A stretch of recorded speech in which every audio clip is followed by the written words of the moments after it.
Meski Pelabuhan Benoa bukan merupakan jalur favorit bagi pemudik, keamanan dan ketertiban di wilayah ini tetap menjadi perhatian utama Polsek Kawasan Laut Benoa. Kapolsek KP3 Pelabuhan Benoa, Inyoman Gatre mengatakan, sampai saat ini kondisi keamanan di wilayah Benoa masih kondusif. Pihaknya belum menerima laporan adanya tindak pidana maupun pelanggaran terkait arus balik.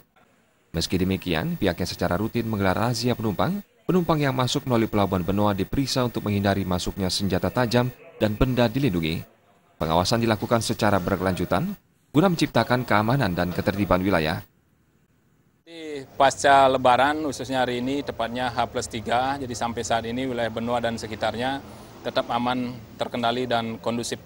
Itu terlihat dari sampai saat ini kami tidak ada atau belum ada sampai saat ini, dan mudah-mudahan tidak ada menerima laporan baik tindak pidana maupun pelanggaran hal-hal lainnya.